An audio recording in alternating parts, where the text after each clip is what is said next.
Climbers, are you feeling like you're well into your artist journey, but you've hit a ceiling and your growth is restricted?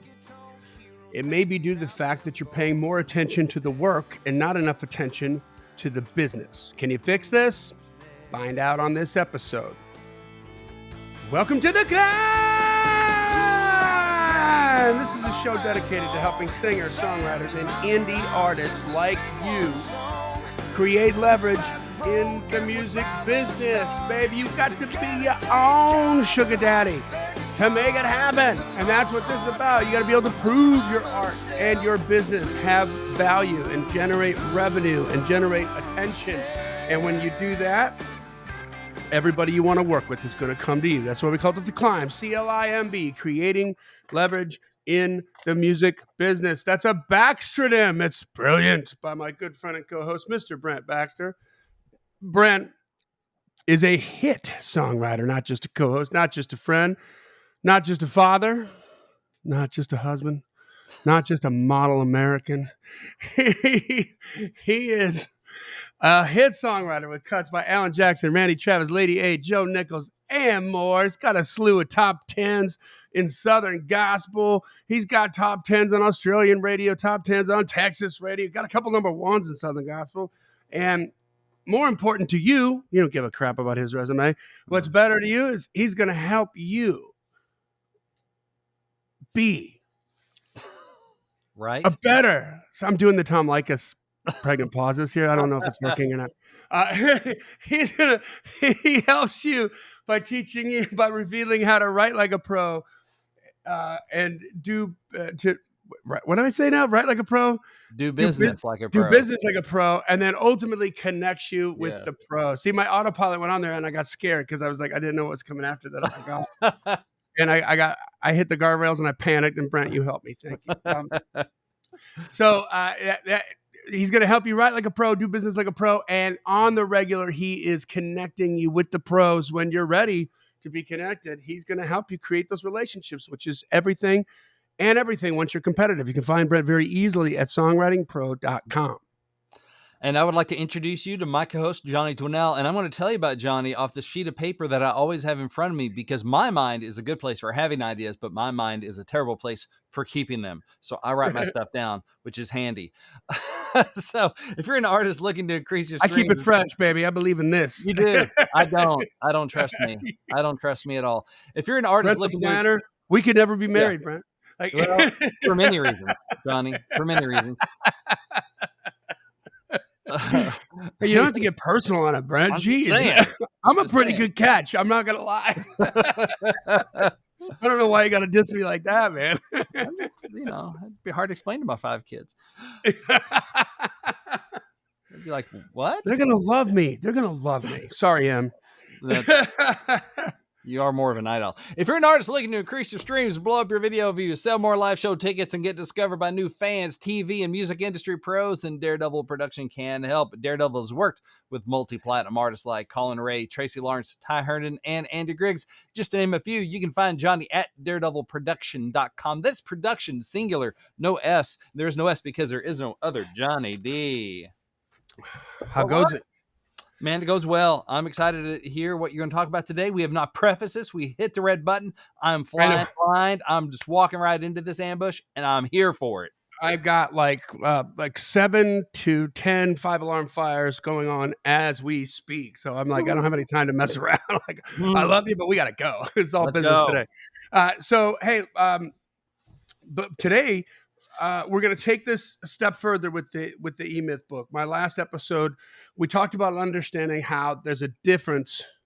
Your business is different than the work that happens in the business. They're two different things, and they both need attention, and they both need structure and strategy and all that to make them work well. You know, the craft of writing a song, the craft of recording, the craft of touring, the craft of being an artist, it's completely separate than the craft of running the business that manifests itself in the form of all those things.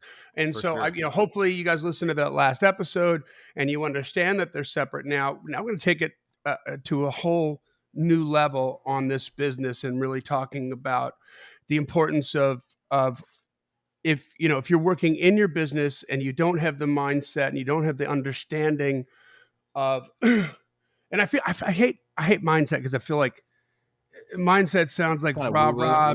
Yeah, Yeah. but so a better way is this: like if your approach is all about the product, then that's you are the glass ceiling. That's what we're going to dig into because I'm going to just show you a different way to think Hmm. about this. It's going to be enlightening, and I think it's going to. I think it's going to turn on a lot of light bulbs. I think it's going to hit a lot of people over the head with an anvil, going, "Oh my God, okay, I can step Yeah. out of the way of this anvil by taking it's just a step to the left." That's all. Awesome. So before we do that, though, let's get into some wins, baby. We want you to join the Climb community, which is what we're talking about here on Facebook. It's facebook.com/groups/the Climb community. We're easy to find. You got to ask to be let in. We let everybody in unless you look like a bot or like you're trying to sell something or a hooker. Those are our rules. So, But I if you repeat look, myself. Yes. yeah, and this has happened. So I say this, I do say this with my tongue in my cheek, but at the same time, this has actually happened since we started saying this. If you are aware that your account looks like you're trying to sell something, or looks like you're a bot, or looks like you're a hooker, but you're not, message me and tell me. Otherwise, I'm going to decline it. Yeah. Because we're very protective of the community, and that we don't want anybody in the feed selling anything. And it's all about, peace, love, and grooviness and supporting one another. And it's not about, here's an audience you can sell some siding to. Exactly. We're all about the A side, the B side, not the outside of your house. That's right. There we go. There you go. Yes. Maybe you and me are on fire today, buddy. We're on There fire. we go. No time to think. No filter. So in the Climb community, every Wednesday, we have the New Heights post because it's climbing, New Heights. See what we did there? And we want to hear about your music-related wins. You can just post it as a comment there so we know where it is. We know where to find them. We know where to celebrate. Okay? And you can meet other people that God, way, you're too. so smart, Brent. Oh, there we go. So, John, you're going to love this one.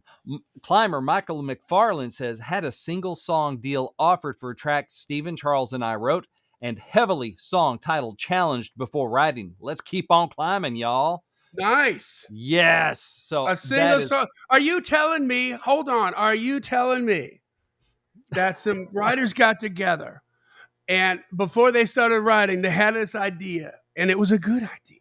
or And at then least they song title challenged the fire out of it. Mm-hmm. And because they did that, this man here is testifying that he then got a single song deal for this song Offered. that was song title challenged. Yes. Oh, see, that's we don't just, we're not just saying this stuff to say this stuff. We're doing this stuff to help you. I'm doing it. It's helping me.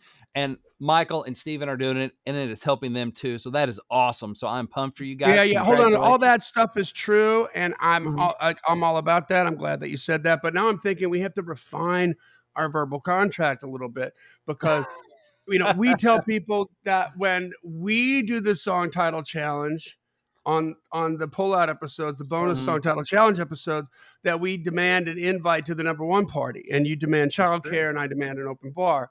But I Yes. think we need to extend that language a little bit to say, like, if you have song title challenged a song, which is a direct result of our influence, and you get a single song deal on it, and that song goes to number one, we demand an invite to that number one party. Okay. I'll take it. There we I'll go. take that too. I want Yes. that. I want that. So who was that did it? That is Michael McFarland and Michael. Stephen Charles. Both climbers. Michael and Steven. Yes. You heard me?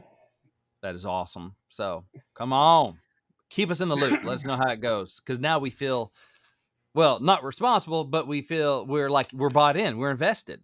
I want to know what happens with this. I feel invested. I want to be any of there y'all to out be there that are strong title high five 'em. challenging your stuff and something good happens, let us know because we feel like proud papas that don't have to pay child support. There we go. All right, Or let's get paid child support. that's all we got for today because we got to move on because we got a hard out here in 40 minutes. So make sure that you join the Climb community. Make sure that you follow the podcast on whatever platform you're using so you don't miss an episode. And by all means, make sure that you tell a friend about it, right? If you've been listening this whole time and given us this amount of time of your life every single week. I don't even want to begin to add that up every month and every year over the last No. coming up on 8 years in just Uh-huh. a few weeks. Especially, man, Folks, dedicated climbers like Patrick Adams who try to do a yearly re-listen to everything. God bless you, yeah. sir. God bless Does he you. really? God That's bless what he him. told me. I'm like, oh, we're not making it easier year by year. All right, so let's get into this here. We're going to All start right. off with a quick little story here. I know that you've heard of this name, Brent, and reveal who it is. Like, have you heard of Ray Kroc? Oh, yes. Ray Kroc. That would be either, was that McDonald's or KFC? That'd be McDonald's, right? That's McDonald's. Yeah. Okay, So there we he go. was back in 1952. He was a salesman working for a company that made milkshake machines. Right. Mm-hmm. Ray had a bunch of good customers, and his customers were like diners, restaurants, etc. But as you can easily imagine, if you've ever been to a diner, all these restaurants typically require one or two milkshake machines. And Ray had previously sold 2 to 4 machines. I can't remember how much it was. Which was a larger than usual order, but not, but larger than usual, right? Not like mind blowing, right? And he sold those. I think it was like 4 machines to a restaurant called McDonald's. So that was a nice order when it happened, but not that big of a deal. It was when McDonald's called to order 6 more milkshake machines Hmm. that Ray made the fateful decision to drive out to San Bernardino. I think it was from Illinois, if my memory serves me correctly, to put eyes himself on what must be a huge restaurant operation that he wanted to see what was going on out there, right?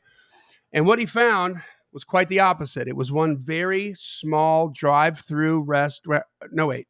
It wasn't really a restaurant as much as it was a hamburger stand. Mm-hmm. How on earth could a puny hamburger stand be doing enough business to require 10 milkshake machines? It was the systems. Mm-hmm. The hamburger stand ran like a Swiss watch, y'all. So hamburgers were produced quickly, efficiently, inexpensively, and identically by high school kids working under the supervision of the owners. And what Ray Kroc saw was a money machine. So soon after, Kroc convinced the McDonald brothers to let him franchise the business. So that's what he did. But this was a different kind of franchise, you guys. Mostly when we think of franchising, you're thinking about opening a new store with an outside owner to capitalize on a brand name of a product or service. And in this model, the value of the franchise lies in the value of the brand name that it's licensing, right? Mm-hmm. And brands like Coca-Cola, Cadillac, Mercedes, these are 3 brands that have very successfully implemented franchising as an effective and inexpensive way to reach bigger audiences, more inexpensively, right? And so they can grow bigger faster, okay? But you understand now, McDonald's in 1952 wasn't a brand name. Mm-hmm. It was a hamburger stand, like your business artists, okay? Mm-hmm. And what Ray Kroc saw was a different kind of franchise. It was a business format franchise. So even today, with the huge, globally recognizable brand name that McDonald's has, and McDonald's has actually, believe it or not, surpassed the Catholic Church as the largest landowner on the planet Earth. Oh, Not wow. only will a new owner get to capitalize on the Herculean brand name recognition, right? If you become a brand new franchisee, but what they're franchising, along with the big brand for McDonald's and what they were franchising in 1952 when there wasn't a big brand for McDonald's. And this is what's important to you artists. It was an entire system Mm-hmm. of doing business, right? Now, just think about that very fundamentally, very, very matter of factly, okay? If McDonald's only sold the brand name, which today will absolutely, positively, bar none, bring in business. You're going to sell a boatload of hamburgers if you open up a McDonald's store, okay? If all they sold was the McDonald's brand name and the value of that, the restaurants will fail Yes. because the franchisees would not be able to handle the business, which means the business will fail, which means the McDonald's brand name would ultimately fail. Crazy, right? Yeah. So, The thing that makes quick, McDonald's valuable, like if you're on a road trip and you see the Golden Arches, you kind of know what you're going to get. you know what you're going Anywhere to in the get, but country, you can be like, the ice cream machine's going to be broken, but yep. this is what I'm going to get. I'm going to get some tasty, salty fries. Ray Kroc got out of a friggin' shake machine business, and look what happened. And you Look should have what gotten into happened. an ice cream repair business. But anyway, there's an expectation there, right? It's a promise. Right. Those arches are a promise. Anywhere in the country, I'm driving through an interstate, I see the Golden Arches. I can pull over with a certain amount of, I know what I'm going to get. And that's not Yeah, from the name, that's from the system. If they didn't follow the system, they would mean nothing more than there's a restaurant that has food and I have no idea what I'm walking into. yeah. Now, okay, so let's Without take the that a system. step further than what you said, because, on that note, yes, absolutely. The identical, right? You know that a Big Mac tastes the same in Tokyo as it does in your faded map.town in the United States, right? Yes. But beyond that, I think if there's one thing we all horrifically learned from the pandemic is that we take for granted just the fact that you can be able to get something, Yeah. right? Except ice Like, cream. I mean, you're talking about running a McDonald's business is more than just making the hamburgers identical and it's like making sure there's hamburgers to make. Yes. Right, it's making sure that there's that the ordering systems, that the delivery systems, that everything's happening, that the food is being stored correctly. Like all of that, all of those things that we take for granted. That when there are people that have no idea how to run a freaking restaurant that get into the McDonald's franchise, become a McDonald's franchisee, and turn into millionaires. Yeah. So, interesting stat here. I think this one is people have heard before, not a surprise, but 80% of all independent new businesses fail. 80%. I think in the first 7 years, that number goes up to 95%. Yeah. Okay. And, artists, you're an independent business, That's right? right. We've established that. Here's the stat, though. Less than 5% of business format franchises fail. Less than 5% of business format Less than 5% of So business. what do you mean by business format franchise? So that's the systems, right? So here's what we're talking about. Can you see from what we've just been talking about, that Brent and I have been talking about, how the stuff that Brent was saying about knowing what you're going to get, right? When you go into a McDonald's, can you see that's a certain level of quality? Whether you like the quality or don't like the quality is beside the point. The point is it's consistent, right? Yeah. It's always there. So can you see how the quality of the hamburger has nothing to do with the success of the franchise? Let that sink in. Making the world's best freaking hamburger, you're going to get a bunch of attention, right? Yep. Everybody will be like, oh my God, a line out the door. Like, these are the best. We're coming from miles around to get this hamburger. But without systems in place, the business is doomed. And therefore, the hardcore fans of the world's best hamburger are also doomed to live without it. Yes. Okay. So when you're an artist, now we're going to bring it into the artist world here. Okay. So, but this is the idea, guys. So when you're the artist, we're going to examine right now whether as you're trying to expand, and remember, you're frustrated. You keep hitting that glass ceiling. There's no momentum, are you selling the business or are you selling the product? Okay. So how many of you artists have attempted or are thinking about attempting to get that? You want to get into that new venue, that all-important, mission-critical next step for your brand, for your business, right? This is the legendary venue that many a national act has launched from. The venue that could land you on the short list to provide direct support to national acts. The venue that once conquered will be a cornerstone to the vulgar domination of your market as an artist, right? How do you normally go about doing it? Right? Like what Brent, what's the venue booker going to ask for? They're going to ask for numbers, not charts. Or they're going to be Well, charts. It's not going to be your musical charts. It's going to be well, that's right. Well, I mean, typically, back in the old days, they'd ask for a demo tape sometimes, yeah, but more likely today, they're going to ask for an EPK, right? yeah. And so that's the package they're used to receiving. That's the format Mhm. in which they want to receive this information. Now, if we establish that your product here is your live show with this particular customer, a venue that you're trying to get into, right? Does the message in your EPK focus on the product or does it focus on your business? Mhm. Let that sink in for a second, right? So I want you to be intellectually honest with yourselves right now. Are you feeling that if the venue of this, the booker, this monumental venue, likes your product, Mhm. aka your art, aka your music, your live show, that is your position that it will be a no-brainer to book you? Side note, that of course suggests that if they don't book you, they didn't like your music or live show, right? Right, yeah. And of course, that mindset, That just can let hurt that your sink feelings. in. Yeah, I mean, so this is part of the setup Mhm. that artists do, right?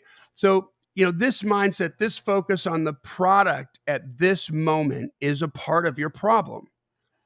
While the venue's work has manifested an epic platform for an artist like you to launch from, the venue's business is not launching artists. Right. The venue's business is selling liquor and/or liquor and tickets. Yep. That's their business. So here you are frustrated, right? Because you've hit a ceiling and you're feeling like your wheels are spinning, no more Mhm. momentum, you're stuck, right? And it's because you're working in your business instead of on your business. You're the problem.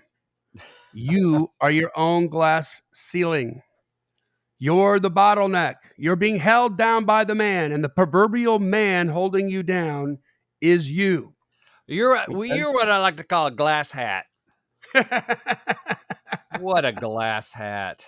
A glass hat. You wear your glass ceiling on top of your head. You are There your you, own glass there ceiling. you go. Glass hat. I like that That's an glass hat. original. You can put that, let's put that on a t-shirt. Let's go. I like Go how be it an rhymes ass with ass cold hat. or a exactly. An ass cold or a glass hat. So if you're focusing on your business, you'd realize that what the venue's talent booker wants to hear is all your ideas on how you can help him or her help their boss by Mhm. selling what? More liquor and tickets, Mhm. right? So, Guess if what? you're, You're in the service business. Yes, it's the yes, entertainment industry, but you're in the service business. If the venue believes that you're going to help them solve their problems, they don't exist to solve your problems. They don't care. They got their own problems to solve. They got their own families to feed. If you come in the front door and make them feel comfortable that you're going to solve their problems or help solve their problems, they're interested. there you go. And like McDonald's, like, okay, let's just pretend that we're all 1000% McDonald's fans or Uh-huh. whatever. It doesn't frickin' matter if you can't get the burger. Right. It doesn't matter if it's different every time, right? It doesn't matter if it's not consistent. It doesn't matter if it's closed No, because it doesn't matter that we're a fan if the quality is not there and they're not solving our problems. That's what you there you mean. go. Yeah. So if your strategy to add this coveted venue to your circuit is about the quality of your product, you're mistaken, right? Your product being your music. In this case, in this very specific case, the product is not your music, it's your live show, Yeah. which is where you play your music, but that's a Mhm. different product than your recorded product, right? Which is all about the music because you listen. This is a live show, you see, right? So at this level, it's generally, and Brent, you've touched on this when it comes to songwriting before, when somebody's like, here's something on the radio, like, oh, I can write something just like that. My Mhm. songs sound as good as, right? So Yeah. at this level, it's generally understood that the quality of your product must be competitive, right? Mhm. Once it's competitive enough to gain entry, to be even to consider being allowed in the door, right? There are going to be some products that fare better than others. There's some live shows that are going to draw more people than other live shows, but you're in, right? Like you've reached the bar. If your strategy is to add this coveted venue to your circuit, if your strategy is focused on showing the venue how your business can help them sell more liquor and more tickets, now you've entered into the conversation that's going on inside your customer's head. Mm-hmm. Okay. And guess what? How do you define a customer? A customer is defined as the person or business entity that directly pays the creator of the product or service for their effort. Right. So, that's important to understand that, right? Like before, but well, to this day, right? But I think it's easier to sort of understand even before streaming. When I'll ask artists, Brent, like who was the customer of the record labels, right? We've got to understand the business relationship if we're going to figure out a strategy that works on how to get there, right? And so who's the customer of the record label? Everybody's like, well, the fans. I'm like, oh, did you ever send your money so when you bought a CD, you sent your money to Warner or Sony? Oh, no. No. I'm like, well, who'd you give your money to? Well, the record store. Okay. So you're the customer of the record store, right? Who's the customer of the record label? Who sends checks to the record label so that they can turn around and offer you this $1 million deal that you want? That would be the distributors. Okay. So, inside the conversation going on inside the venue's head is, how can we consistently sell more liquor and more tickets? And when you come in with a possible solution for that, I promise you, they're going to listen.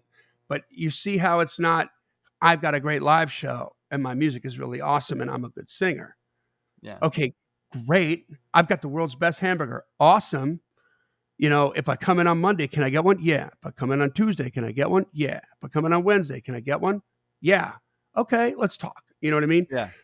It's different. So what you're saying is like the cover of the EPK or the first thing they see, what would the venue love to see? They'd love to see a quote from like a GM of a venue out of their market, right? Maybe. So it's not a competitor going, we had so-and-so in and the show was awesome and our sales went up 25% that night over average.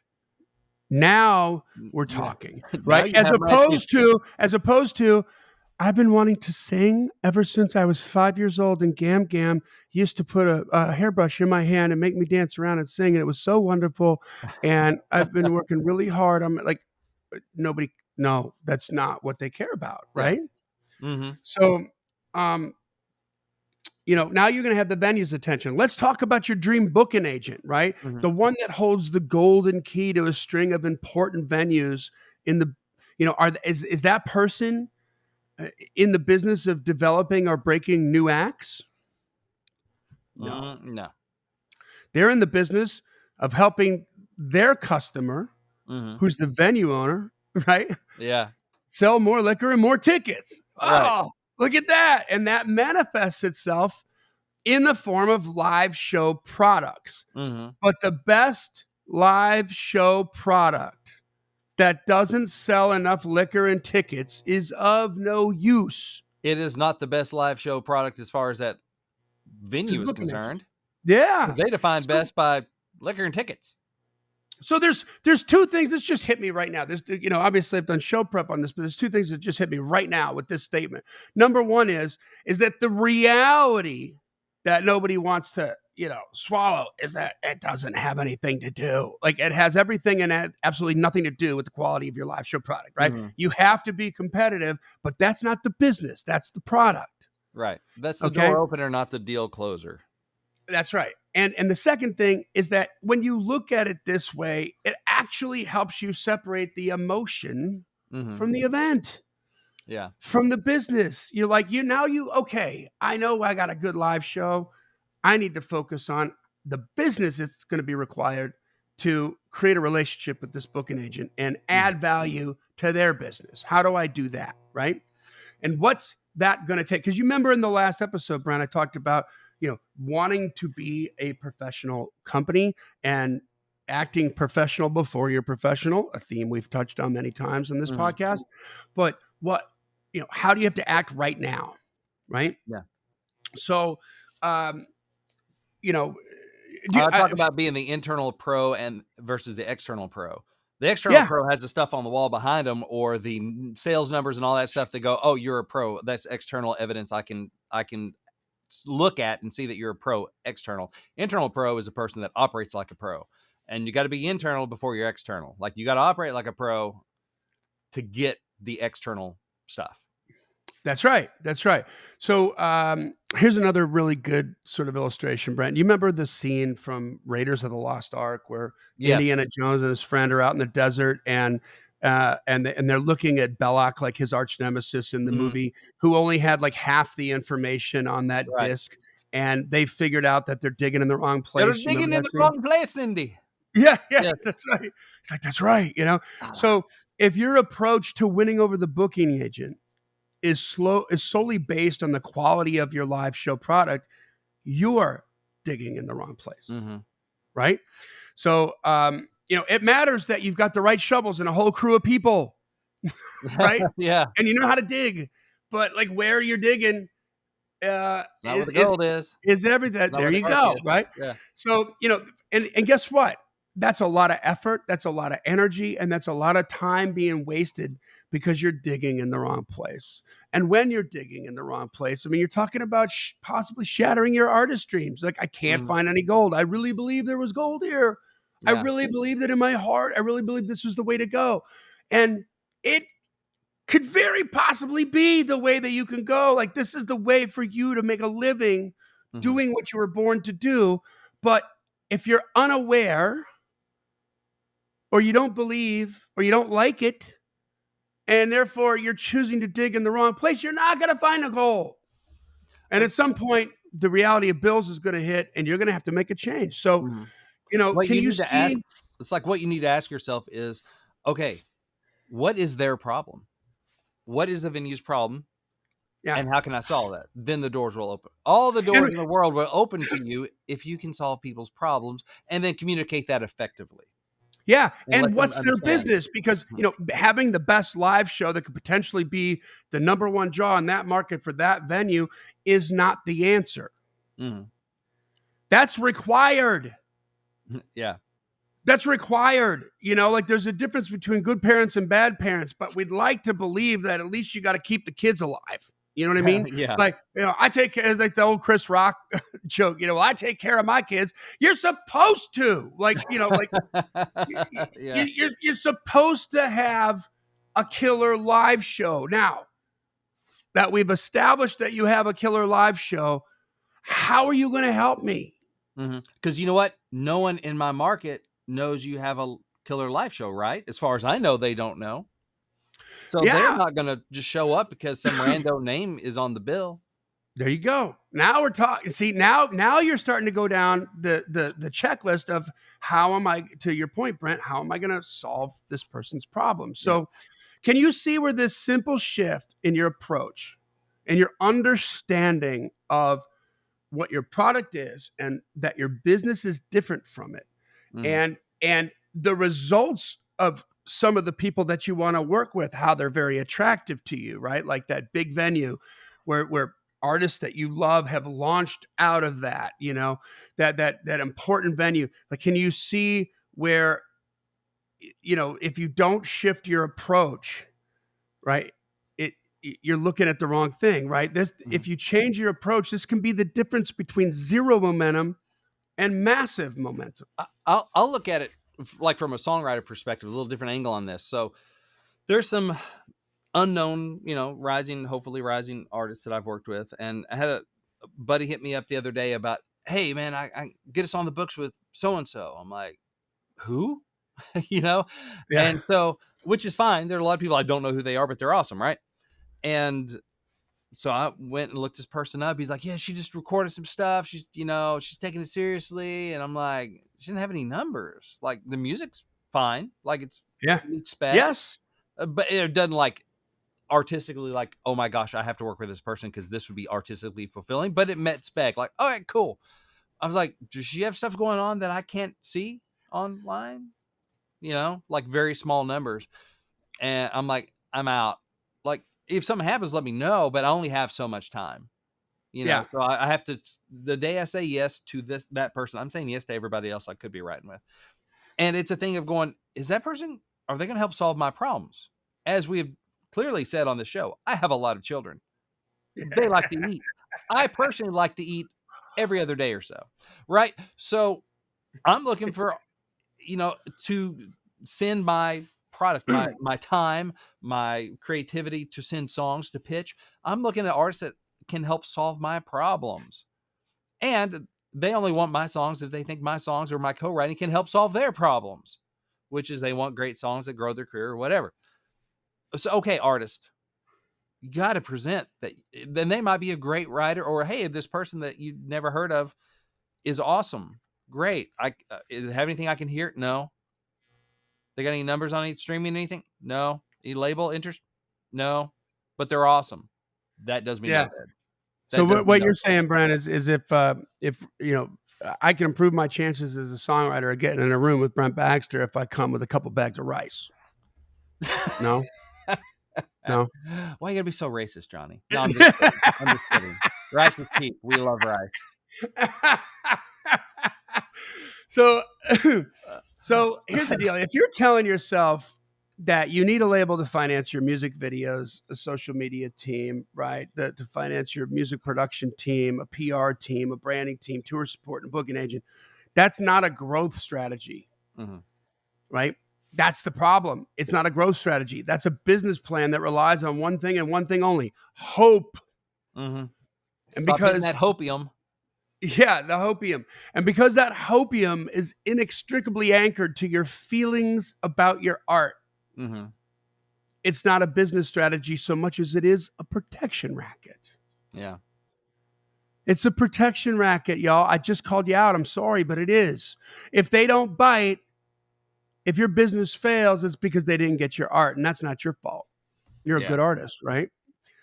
But the reality here is that the difference between successful small businesses, aka indie artists, and by the way, I think McDonald's refers to themselves as like the world's biggest small business.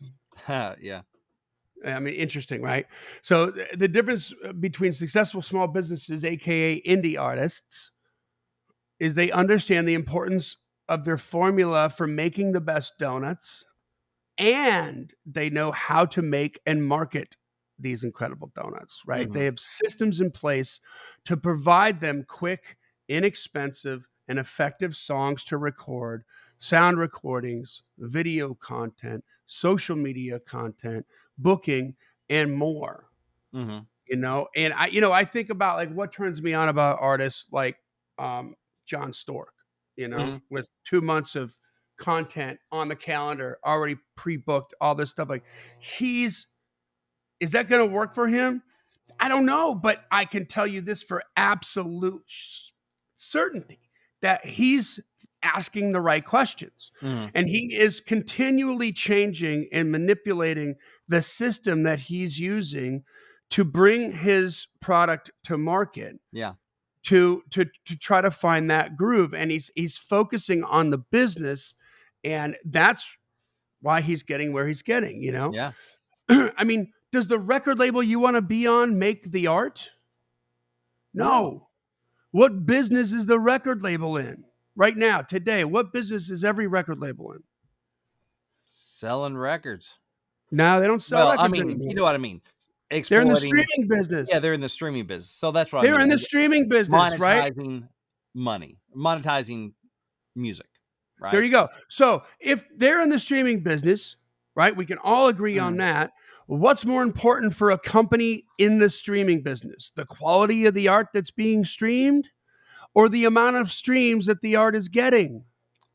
I have a good buddy that we were talking a couple months ago, and I think I mentioned this on the podcast. I won't say his name, but he was sifting through a couple record deal offers, or big interest. One of them, he at that point still hadn't asked to hear his music. They were just asking about buy rates and all this numbers and stuff, and they're like, "Hey," he's like, "Do you want to hear my music?" They're like, "No." "You got something you believe in?" "Yeah." "All right, cool." He's like, Now, can kind we of freaks me out. it freaks you out, but there's two sides of that coin, right? Like this Mhm. just occurred to me. Number one is you're like, this is so freaking weird. They don't give a crap about the music. And that feels like disheartening. But at the same Yeah. time, they don't give a crap about the music. You can tell them to stay the F out of your way. Yeah. Which When means you you've can, got the traffic, you're like, hey, look, you want more of this or less of this? Yeah. Don't tell me how to make the art. You just focus on the streams, okay? yeah. That can be very That's your empowering to go, business. I can This is do my business. whatever I want to do the art I want to do if I can sell enough or whatever, stream enough, get the numbers where they're impressive, people will leave me alone and just let me do it. And or I won't even need a label in the first place. I can just do it. There you go. And I mean, this is another reason why, I think streaming is so important, and I think it's better for the art, regardless of the way it's manifesting itself right now, which is a tyranny of choice. Right? There's Mhm. just too much crap out there. But when you're a record label that it gets to be in the position of playing the role of God, right? Mhm. Because you have a situation, it's cost prohibitive for an indie artist to make a record, right? It used Yeah, to be 150 250 grand to make a record, so you need a record label to do that, and the only way that record's going to find an audience is by being on the radio, and the only way you're going to get on the radio is by having a record deal, right? that's right. So when you put somebody or any small group of people in a position of power like that, it's human nature. It's inevitable that they are going to start to believe that they are responsible for bringing that product to light, but they're going to dig down a little too deep and start thinking like they need to be nosing in on the music, right? Mhm. On the creation part of the music, when really they're marketers. Yeah, Okay. But they start to believe, and you know why they can believe that? Because they can go down that road, and sometimes it can become a psychosis, because they can tell you they can stop it, right? yeah, I can make sure you're not on the radio unless you do it this way. yeah. And I mean, I can't tell you how many times, I mean, Michael Wagner's got some great stories from doing records where he's like, the whole band knows like what the first single should be, but too many times we watched like the Suits screw it up, right? Oh And yeah, they make some sort of decision based on numbers or whatever, and they're not really attached to the music. So what would they do to try to, you know, to try to plant the seed to make sure that the right song was going to be chosen? Was they would actually use what I just described, which is the vanity of the A&R executive, against them, right? So they bring him in and have him do shout vocals on the record, you know? And so Wagner would be like, yeah, before the door hit that guy in the ass on the way out, like it was everything he did was already erased, but in yeah, his mind, he's on the record. So he's going to choose that song because of his ego. Right. yeah. And that's the way they would spin that. But now it's decentralized. Now it's like you're responsible for the traffic. And that's really the only way you get to come to the table today. So it's like forcing artists to be better business people. Hmm. They're forcing artists to deal with the reality of the business end and not just the artistic end of this. And what's that going to do? It's going to create better business people. It's going to create more independent artists. And you now those artists are in a position to tell the record label to take a long walk off a short pier. Hmm. Hey, you're just a marketing arm here. If you want it, great. If you don't, I'll find somebody else to do it. But this is the way we're going to make the record. You know, Yeah. so it works back around to giving you all the freedom that you want. So uh, that's where that falls. I mean, I think it's just ultimately this is good for the business, and you don't Mhm. want to rely on hope. That's the bottom line. So, can you clearly see now how much you're missing the mark if your hopes and dreams for the expansion of your artist brand is based solely on the quality of your art? Now calm down. It's going to piss a lot of people off. I'm going to get emails on this. It doesn't mean that your perfect song and your perfect voice are worthless and that they don't matter. It's quite the opposite. If you have the best song ever written and the best voice we've ever heard, those two things may very well and will likely skyrocket a piece of viral content into the stratosphere, delivering your 15 minutes of fame. But if your systems aren't in place to manage and therefore capitalize on this momentum, you'll be one and done. You know? And by the way, another really good reason for a label to focus on something more than the quality of your art. They're looking for artists. Yep. They're looking for small business people, right?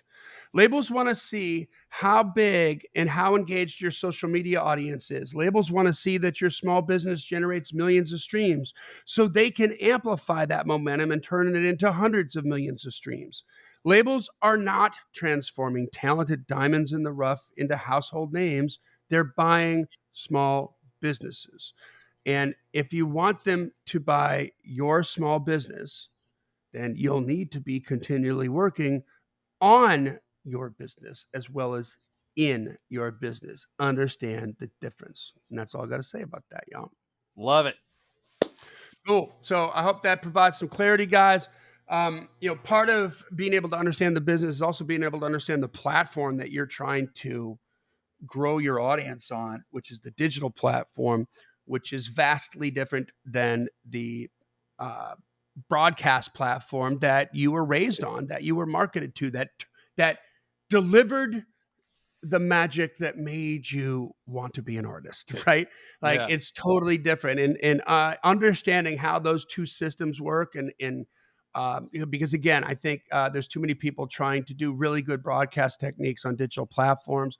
Guess what? Again, you're digging in the wrong place. It doesn't work. And if you understand why, then our goal here on the podcast is always just to not to show you how to do it so much, because there's a lot of different ways to do it and it's different for everybody. But at the very least, sometimes we show you how to do it, but at the very least, like, we want you to be thinking about it the right way. Yeah. If you're asking the right questions, then we have ultimate faith in you that your subconscious brain is going to deliver the right answers, but you need to be asking the right questions first. And part of this free download is going to help you. It's called "Whoever Owns the Traffic Rules the Road." And just that statement right there is the very reason we went from a music business where artists were slaves and record labels were, the slave owners and can do whatever they wanted with ultimate power, to artists like Drake and The Weeknd and Taylor Swift actually owning their own masters and telling the record label what to do. Yeah. So, we've gone from a slave owner relationship to JV best buddy business partners, and everybody profits. It's much better. And it's all about owning the traffic. Okay. And so this free download, just go to giftfromjohnny.com, JOHNNY. Tell me where to send it. It's yours to it's absolutely free just for playing the home game here. And this will help you untie that knot, guys. Okay, this podcast exists because we want you to win. So keep on climbing. And we'll see you at the top.